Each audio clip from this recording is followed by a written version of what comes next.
The student should be able to know the different parts of the hip bone and discuss the side determination and the muscle attachment of the hip bone, ligament attachment on the hip bone, and different bones articulating with the hip bone. There are two parts actually, the hip bone 1 and 2. First we'll discuss the hip bone 1, which includes the ilium. Hip bone is the large irregular bone made up of the three parts, namely the ilium, ischium and pubis. The hip bone has got the three names actually: the hip bone, irregular bone, innominate bone. Hip bone, why we called? Because it is the region of the area of the hip. Irregular, it is not regularly arranged. It is innominate because it is made up of the three bones, ilium, ischium and pubis. Therefore there is no specific name of this bone. Therefore commonly we call the hip bone. The acetabulum is the portion or the cavity or the union point of these three bones.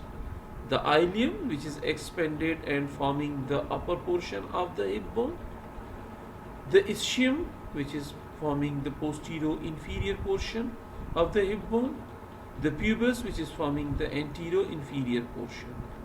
Now these three bones unite together into the cavity that is called the acetabulum.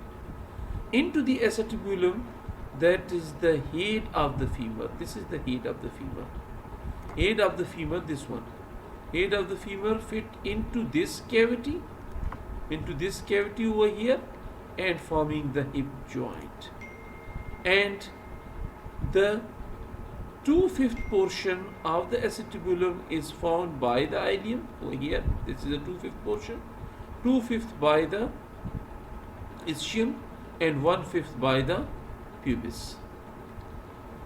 Before going to that, we just see that the male and female hip bone cavity is broad and shallow into the female, you can see over here, and the cavity is narrow and deep. You can see the cavity is narrow and deep.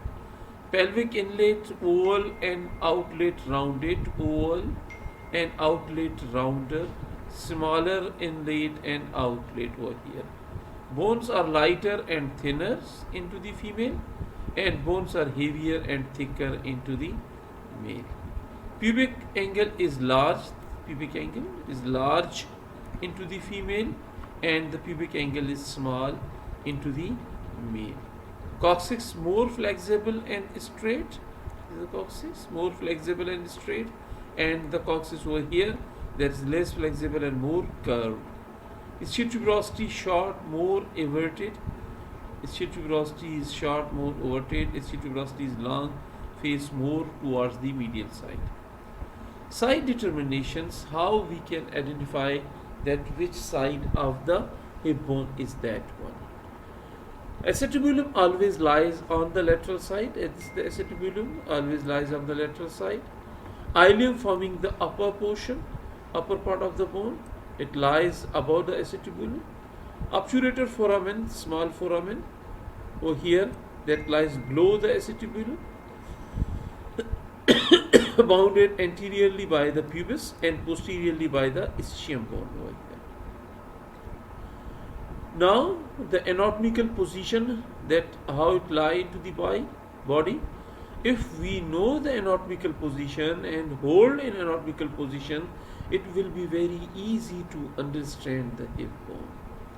There are two prominent portions into the hip bone regarding to the anatomical positions. The two things you just remember: one, the pubic tubercle and the anterior superior iliac spine, and the two planes, the coronal and the median plane. If you know that, that's the coronal plane and the median plane over here.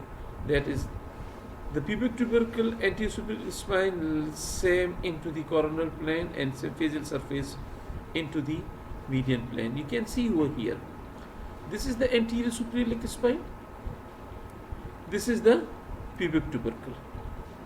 Now this anterior superior spine and the pubic tubercle, they should be in the same plane, that is the coronal plane.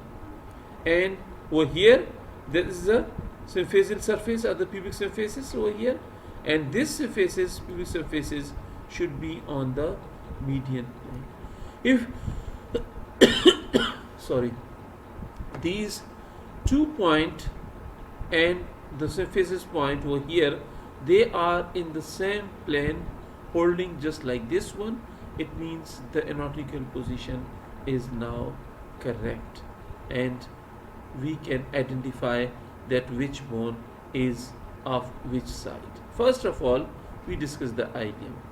Ilium forms the upper expanded part of the bone over here, and its lower part forms the 2/5 portion of the acetabulum. This is the 2/5 portion which is formed by the ilium, and it has got the upper end. This is the upper end, and this is the lower end over here, and the upper end is known as the iliac crest. You can see over here the upper end is known as the iliac crest. This is the whole of the iliac crest over here, and the lower end is fused with the pubis. You can see over here, this is the lower end, it's fused with the pubis on one side and the ischium on another side over here. Borders, 3 borders and 3 surfaces of the ilium. We are discussing the ilium, okay? And this is the iliac crest, you can see over here.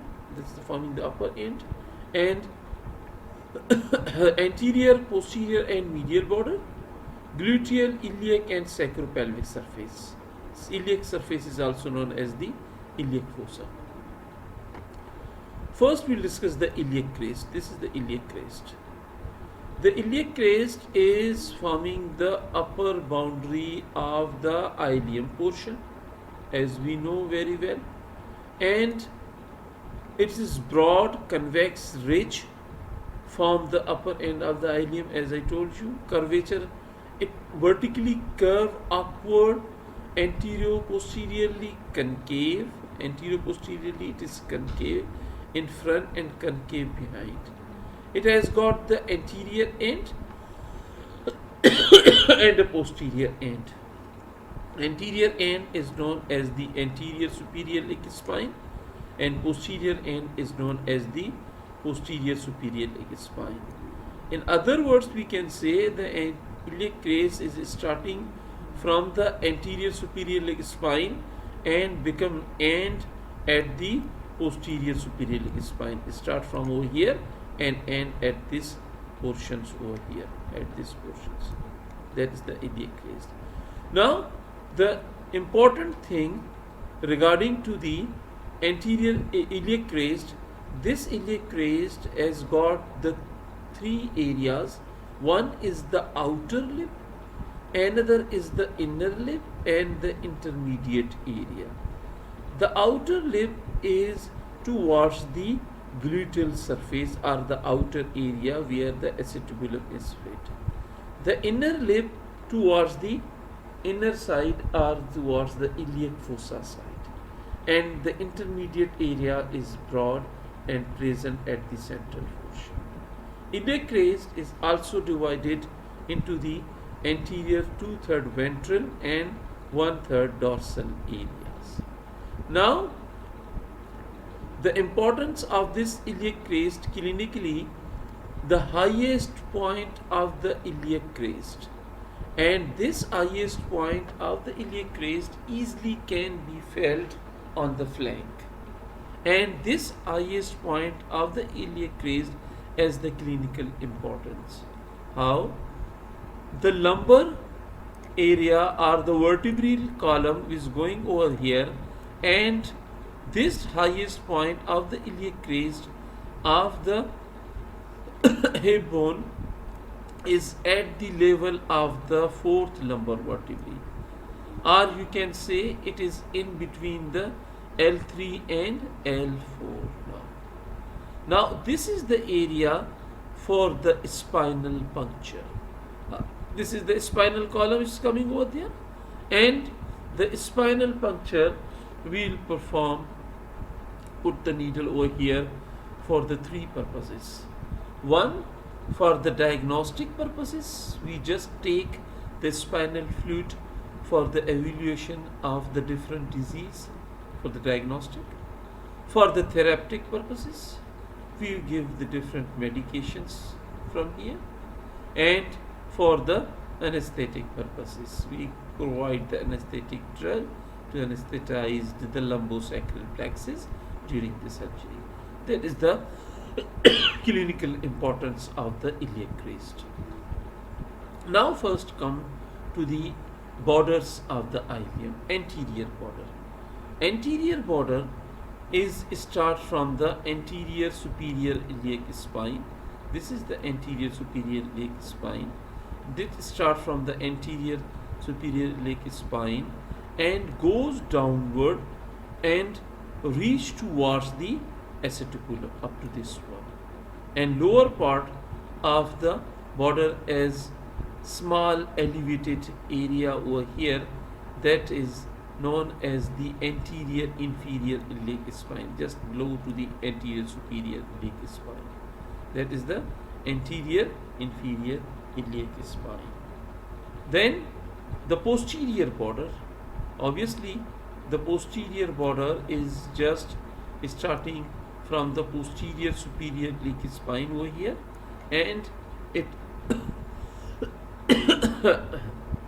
it goes downward and reach toward the ischium over here, and prominently below the posterior superior spine, that's the posterior inferior iliac spine. And lower down posterior border is marked by the deep notch. This is the notch, and that notch is known as the greater sciatic notch, and that greater sciatic notch is present on the posterior border of the ilium or the ilium. Now the medial border. Medial border is extend on the inner pelvic surface from the iliac crest. This is the iliac crest.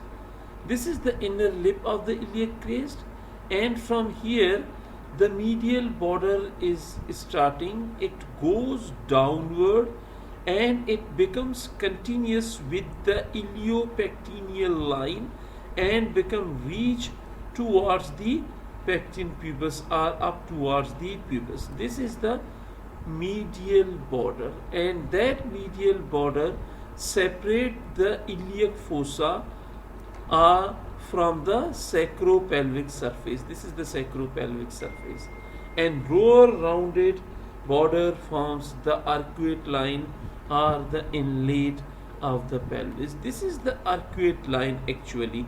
That arcuate line which meet with the other bone and forming the iliopectineal or the arcuate line. This medial border become continuous with this one, and it becomes reach over here at the iliopubic eminence. Iliopubic eminence is nothing where the ilium portion and the pubis portions unite together. At the back there is a prominent portion over here that we will call the iliopubic eminence. The gluteal surface, this is the gluteal surface over here. Outer surface of the ilium, convex in front and concave behind the iliac crest over there. Divided by in four areas by the three gluteal line. They are, this is the gluteal line. Anterior gluteal line, inferior gluteal line, and posterior gluteal line. The posterior gluteal line is the shortest, this one. It starts from over here and over here. Posterior gluteal line is the shortest line. Begins 2 inches in front of the posterior superior spine. This is the posterior superior spine. Nearly about 2 inches behind to the posterior superior spine, and posterior inferior spine over here. It goes slightly upward and reach up to this margin. Anterior gluteal line.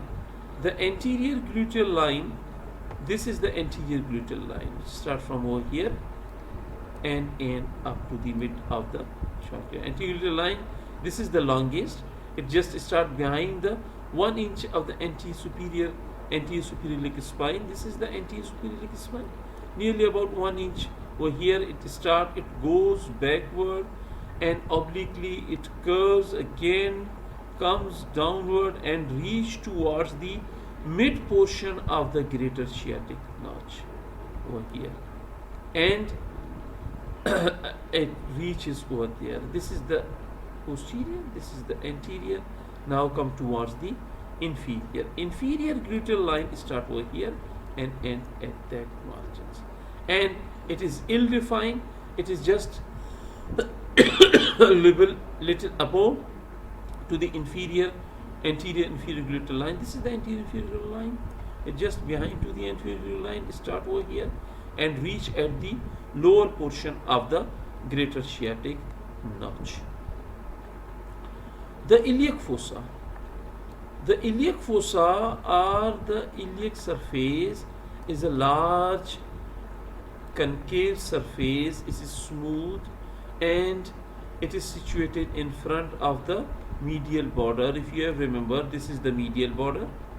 Okay, in front of the medial border, the iliac fossa is found over there, and it forms the lateral wall of the false pelvis. Sacropelvic surface, again, it is present behind the medial border. This is the medial border, and this is the sacropelvic surface whole.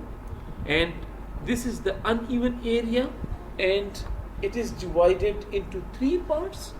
The iliac tuberosity over here, that is the iliac tuberosity, and the auricular area, this is the auricular area, this is the auricular area, just like this one. This is the auricular area. This auricular area, why we are called? Because it just resembles an auricle of the ear. This is the iliac tuberosity, and it forms the lateral part of the true pelvis. Along the upper border of the greater sciatic notch, there is a small sulcus is present over here. This is area, sulcus. That sulcus is just deeper into the female as compared to the male. But just at the front of the sulcus or anterior inferior portion of this auricular surface over here, the small smooth area which is just on the posterior inferior margin of the auricular surface, that is known as the pelvic surface. How many area of that one? The tubercle, auricular surface, and the pelvic surface, and the features, that is the pre-auricular circles, is present over here. You can see in this pic again, that is the iliac tuberosity over here. The auricular surface is pitted over here and lies anterior inferior to the iliac tuberosity. You can see this is the anterior portion. This area becomes the anterior to this iliac tuberosity, and it articulates with the sacrum to form the sacroiliac joint. The pelvic surface, as I told you, this area. This is the area of the pelvic surface. The smooth anterior inferior to the auricular area. And the iliac tuberosity, this is the iliac tuberosity area. This one. And that iliac tuberosity, large roughened area, just about to the dorsal segment of the iliac crest. This is the dorsal segment of the iliac crest. As I told you, the iliac crest is divided into the dorsal segment and the ventral segment. Dorsal has got the medial area and the lateral area. It is raised in the middle portion and depressed above and below. Over here it is depressed, over here it is depressed, and it is raised at the central portion up to this margin. This is the another view of the iliac tuberosity over there. There is the auricular surface, you can see easily. Auricular surface, pelvic surface, pre-auricular surface, rough for the interosseous ligament. Now come to the attachment on the ilium. Attachment on the ilium, as the ilium anterior superior iliac spine, first of all, that is the anterior superior iliac spine over here. That anterior superior iliac spine gives to the lateral end of the inguinal ligament. This is the inguinal ligament, you can see. Lateral end of the inguinal ligament, and the sartorius muscle also give its proximal attachment, or you can say the sartorius muscle give its origin from the anterior superior iliac spine. This is the anterior superior iliac spine area over here. Then the iliac crest provides attachment to the tensor fascia lata. Over here you can see, and the tensor fascia lata is attached on the iliac crest just above to the anterior superior iliac spine. This is the anterior superior iliac spine. Just above to the tensor fascia lata is get origin over here, and insertion of the external oblique muscles and origin of the latissimus dorsi behind the AIIS point. This is the behind sorry AIIS point, and the anterior 2/3 portions over here into its whole line give insertions to the external oblique and origin to the latissimus dorsi. It is not shown in this pic because it is at the small digitations line-like structures. You can just try to understand it is on the iliac crest portion. You can see over here. Again, that is the rectus femoris gluteus maximus. Inner lip of the iliac crest. That was the iliac crest. The inner lip of the iliac crest. This is the inner lip of the iliac crest. This is the inner lip of the iliac crest over here. That transverse abdominis muscle. Transverse abdominis muscle you can see over here. This wall is the transverse abdominis muscle, and that transverse abdominis in its anterior 2/3 portions and fascia. You can see this is the muscles portions, and this is the fascia portions. You can see that is the white in color. The fascia transversalis and fascia iliacus anterior 2/3 and deep transverse abdominis over here, and origins to the quadratus lumborum. Quadratus lumborum muscle is over here. That gets origins from the quadratus lumborum muscle over here. That is the quadratus lumborum muscles get origins, and posterior 1/3 of the thoracolumbar fascia. Intermediate area of the iliac crest. Intermediate area of the iliac crest gives origin to the internal oblique muscles. This should be the intermediate area. Intermediate area gives to the internal oblique muscles in the anterior 2/3 portions, and this is the view of the posterior abdominal wall, illustrating the internal abdominal oblique muscles. This is the internal abdominal oblique muscles over here. Bony attachment. Both sides of the muscles are shown. This is the one side of the muscle. This is the another side of the muscles, which covers the posterior abdominal wall. Dorsal segment of the iliac crest, because we divide into the dorsal and ventral segment. Dorsal segment is divided, one is on the lateral side and another on the medial side. On the lateral slope, it gives origin to the gluteus maximus muscle. This is the gluteus maximus muscle over here. And on the medial slope, it gives the erector spine. On the another side, which is not shown in this pic, that you just try to understand the medial is just opposite towards the lateral side. That gives origin to the erector spinae muscles. Dorsal segment of the iliac crest. The interosseous and sacroiliac ligament are also attached to the medial margin, deep to the attachment of the erector spine. Deep to the attachment of the erector spine. Interosseous segment over here. Anterior inferior iliac spine.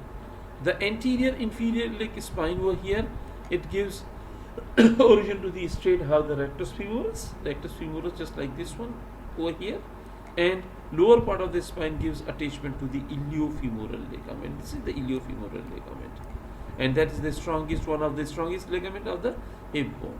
We can show underlying these structures over here. That is the iliofemoral ligament. Posterior border of the ilium provide attachment to the upper fiber of the sacrotuberous ligament. This is the sacrotuberous ligament. This one, sacrotuberous ligament above the greater sciatic notch. It's above the greater sciatic. Origin to the few fibers of the piriformis muscle. Now the gluteal surface of the hip bone.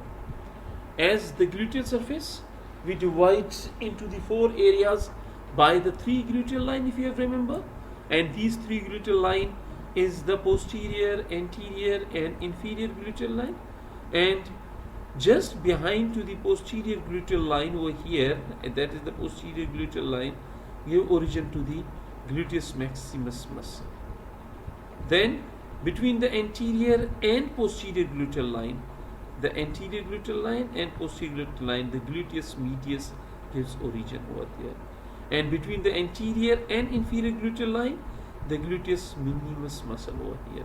You can see the gluteus maximus behind the posterior gluteal line. This is the posterior gluteal line, you can see over here, posterior gluteal line, this one, and that is the middle are the anterior gluteal line. Middle gluteal line is actually the same, the anterior gluteal line, which gives in between the gluteus medius muscle. This is the gluteus medius muscle over here, and behind the middle are the anterior and the inferior gluteal line. This is the inferior gluteal line, you can see over here. Behind, in between the anterior and middle is the same, don't get confused. Middle and anterior gluteal line, in between these two lines, the gluteus minimus is arising over here. And just below to the inferior gluteal line, the reflected head of the rectus femoris, this one, that is the reflected head of the rectus femoris, is also attached over here. On the gluteal area, we can also observe the capsular ligament. This is the capsular ligament, which is showing in green in color, and that capsular ligament, which is just attached on the acetabulum and of the hip joint to the margin of the acetabulum over here.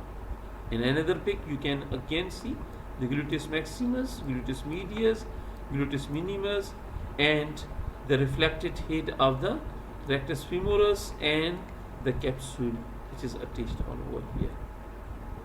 Iliac fossa or the iliac surface over there. As name indicate, the iliac fossa is for the full of the iliac muscles. Upper 2/3 portion is full with the iliacus muscles, and lower 2/3 covered by the iliac bursa over here.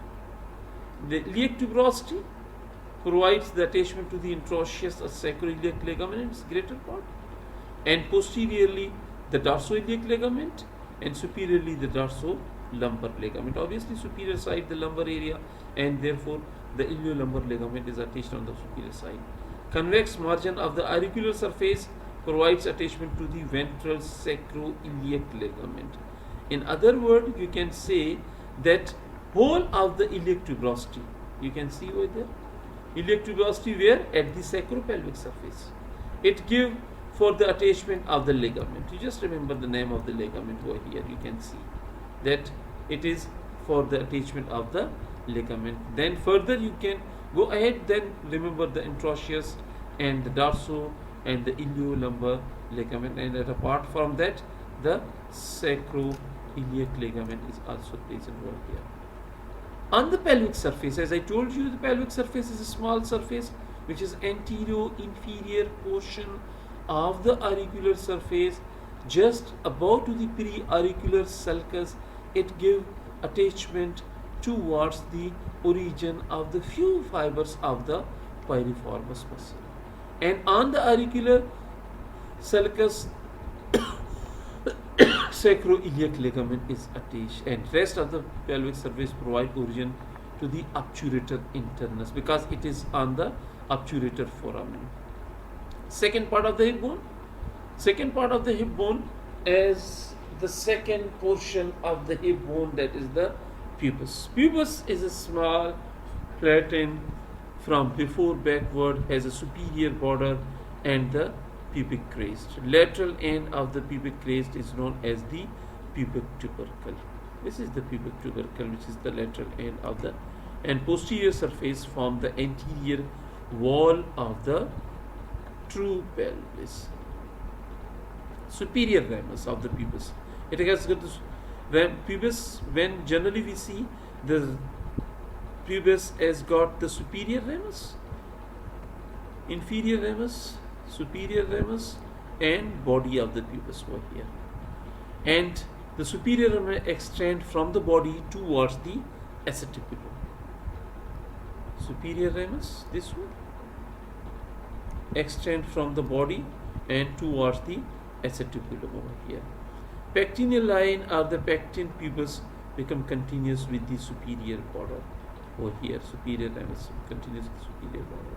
With the pubic crest, it forms the pubic part of the arcuate line, if you have remember over here. And anterior border is the obturator crest. This is the obturator crest over here. The anterior border is forming the obturator crest towards that one.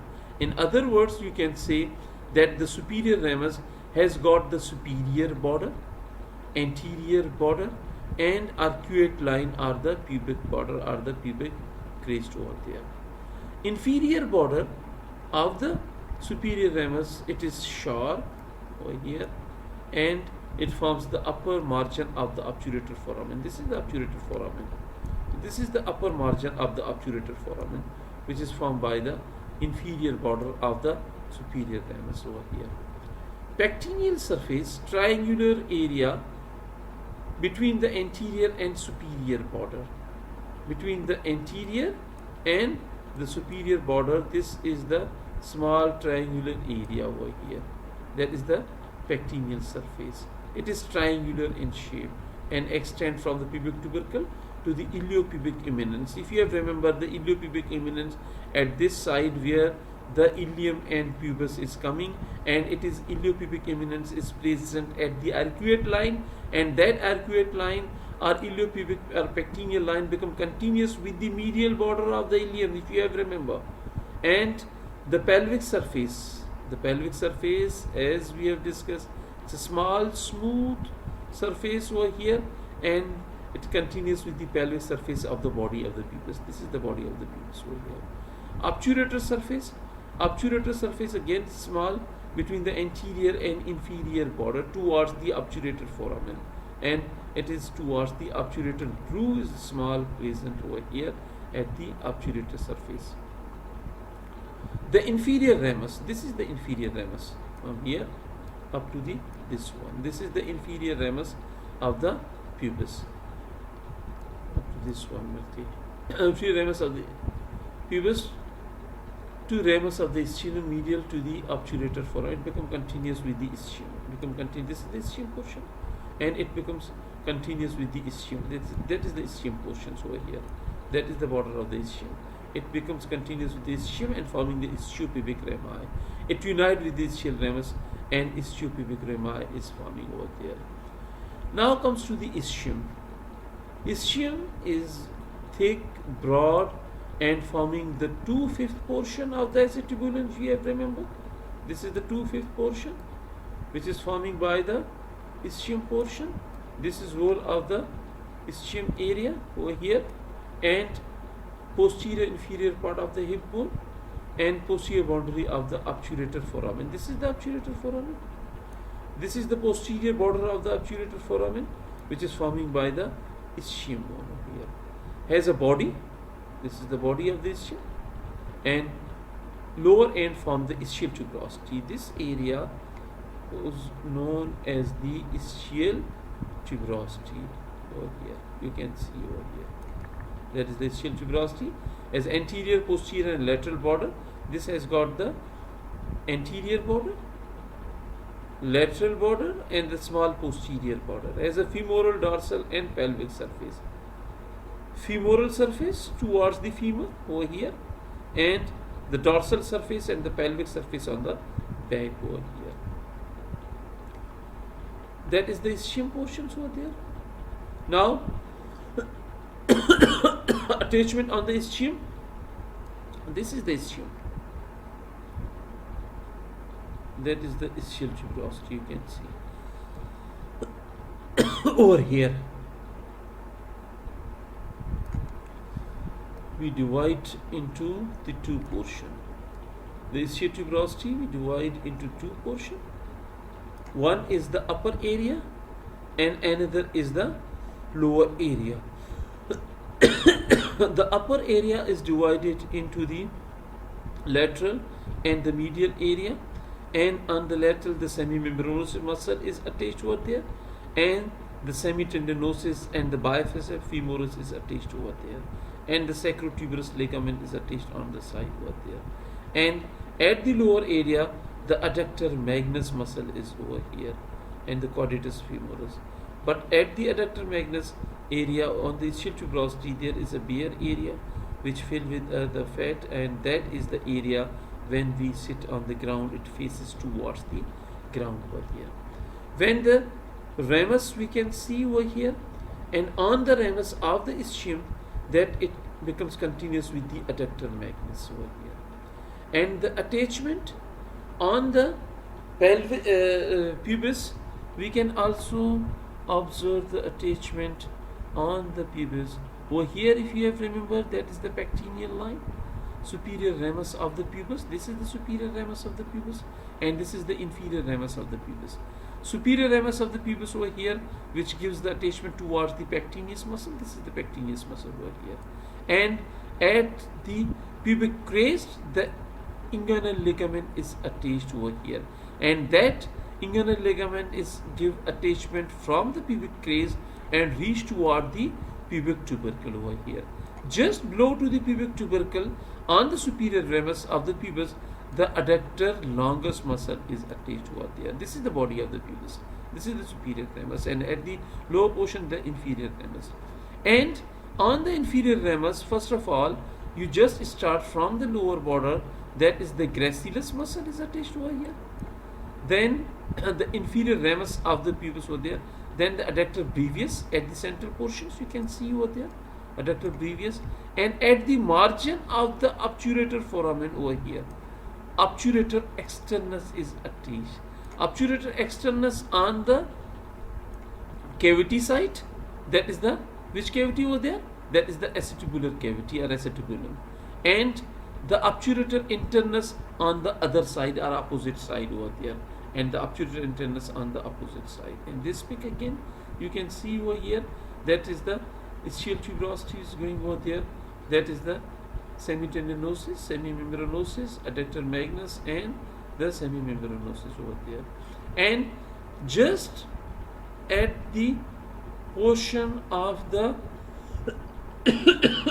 anterior superior, posterior superior spine, there are two small muscles, one superior gemellus or inferior gemellus, at the above and inferior portion of this spine.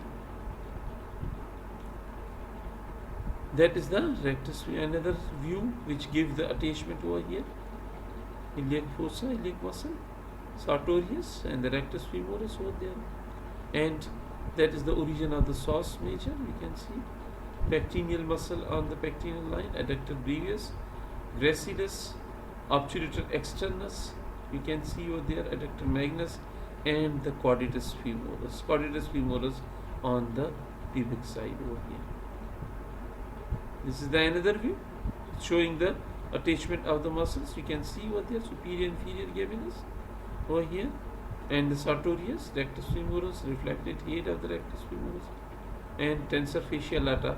This is the tensor fasciae lata on the ventral portions of the iliac crest, gluteus medius, minimus, and the gluteus maximus muscle, and semimembranosus on the ischium, biceps, the long head, semitendinosus, and the adductor magnus muscle, and the obturator internus. You can see, as I told you, the obturator internus on the inside and the obturator externus on the outside over there. Thank you very much.